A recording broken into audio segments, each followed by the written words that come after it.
Hi everyone.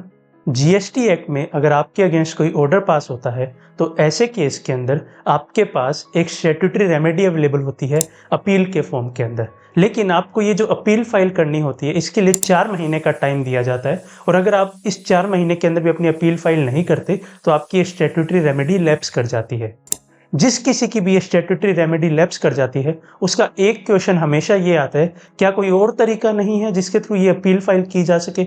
जब भी ये क्वेश्चन उठता है तो सबसे पहले जो लोगों के दिमाग में बात आती है वो आती है लिमिटेशन एक्ट के रिगार्डिंग। वो ये चीज पे डिस्कशन करते हैं कि क्या लिमिटेशन एक्ट के प्रोविजंस जीएसटी एक्ट के अंदर भी अप्लाई करेंगे क्या, क्योंकि अगर लिमिटेशन एक्ट के प्रोविजन अप्लाई करते हैं तो आप अपनी अपील 4 महीने के बाद भी फाइल कर सकते हैं। हाई कोर्ट्स का बाय एंड लार्ज ओपिनियन ये रहा है ऑर्डर्स में कि आप लिमिटेशन एक्ट के प्रोविजंस जीएसटी एक्ट के अंदर अप्लाई नहीं कर सकते, लेकिन कहीं कहीं कुछ लोगों के ओपिनियंस ये भी है कि लिमिटेशन एक्ट के प्रोविजंस जीएसटी एक्ट के अंदर भी अप्लाई करेंगे और कुछ हाई कोर्ट्स ने भी इस तरह के डिसीजंस दिए हैं कि लिमिटेशन एक्ट के प्रोविजंस आप जीएसटी के अंदर भी अप्लाई कर सकते हैं। ऐसा ही एक डिसीजन जिसके ऊपर हमारी वीडियो अवेलेबल है वो आप आई बटन पे क्लिक करके देख सकते हैं। तो इसके बाद हम आज की वीडियो में ये चीज डिस्कस नहीं करेंगे कि क्या लिमिटेशन एक्ट के प्रोविजंस जीएसटी में अप्लाई करेंगे या नहीं करेंगे। आज की इस वीडियो में हमारा डिस्कशन ये रहेगा कि ये 4 महीने की कैलकुलेशन एक्चुअली होती कब से है, ये 4 महीने की कैलकुलेशन कब मानी जाएगी कि ये 4 महीने खत्म हो गए।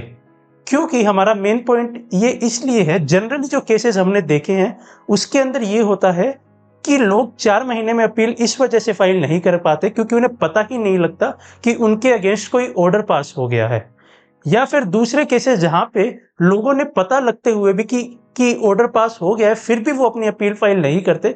तो ऐसे केसेस के अंदर ये इंटेंशनली आपने नेग्लिजेंस दिखाई है, तो ऐसे केसेस के अंदर थोड़ा सा रिलीफ मुश्किल हो जाता है। लेकिन हम थोड़ा सा उन केसेस को डिस्कस करते हैं कि जहां लोगों को एक्चुअल में पता ही नहीं लगा कि आपके अगेंस्ट कोई ऑर्डर पास हो गया और आपके 4 महीने का टाइम लैप्स हो गया और आप अपील फाइल नहीं कर पाए। तो अगर मैं किसी से भी एक क्वेश्चन पूछता हूँ कि आपके ये जो 4 महीने होते हैं ये आपको कब से देखने होते हैं, तो एक सिंपल सा जवाब मुझे बहुत केसेस में मिलता है कि ये 4 महीने मेरे को ऑर्डर से देखने होते हैं। लेकिन आपको ये चीज समझनी होगी कि डेट ऑफ ऑर्डर और date of communication of order बहुत अलग है।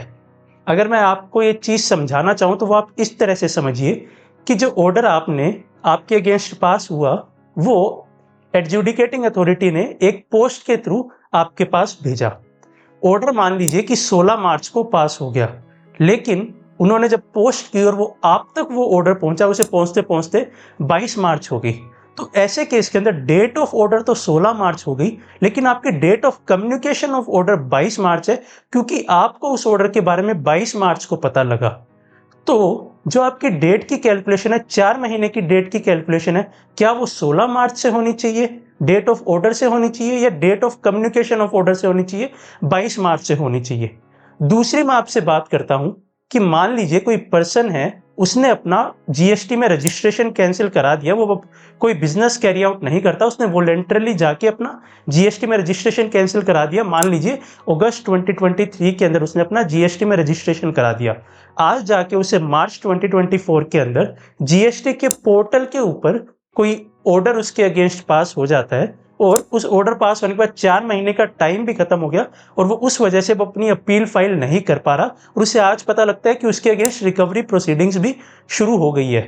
तो क्या आप एक चीज सोचिए कि क्या जो पर्सन अपना जीएसटी में रजिस्ट्रेशन कैंसिल कर चुका है, क्या वो कंटिन्यूअसली कैंसिल करने के बाद भी पोर्टल पे लॉगिन करके चेक करता रहता होगा कि क्या मेरे पोर्टल पे कुछ आ रहा है, क्या मेरे को पोर्टल पे कोई ऑर्डर सर्व हो रहा है, नोटिस सर्व हो रहा है।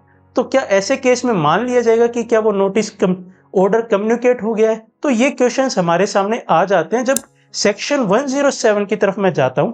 तो सेक्शन 107 क्लियरली वर्ड्स यूज करता है 3 months from the date of communication of order, और 1 मंथ आपका कंडोन कर सकती है एपिलेट अथॉरिटी। तो अगर मेरे पास इसको लेके इस मैटर को डिफेंड करने के लिए कि मेरे को ये 4 महीने कम्युनिकेशन से मानने हैं, इससे रिलेटेड मेरे पास कोई केस लॉ भी है क्या, तो इसके लिए हम एक जो रिसेंट जजमेंट आया है ऑनरेबल इलाहाबाद हाई कोर्ट की तरफ से in case of dial for cool के अंदर, वो डिस्कस करते हैं। ऑनरेबल इलाहाबाद हाई कोर्ट ने इस केस के अंदर सेक्शन 107 को पढ़ते हुए ये चीज एनालाइज की कि सेक्शन 107 स्पेसिफिकली ये बात बोलता है कि अपील फाइल करने का टाइम शुरू होता है date of communication of order से। तो अब ये चीज़ कैसे डिटरमाइन होगी कि ये date of communication of order हुई या नहीं हुई? तो इसके लिए ऑनरेबल हाई कोर्ट ने 2-3 चीज़ें बोली जो अपन को समझनी है।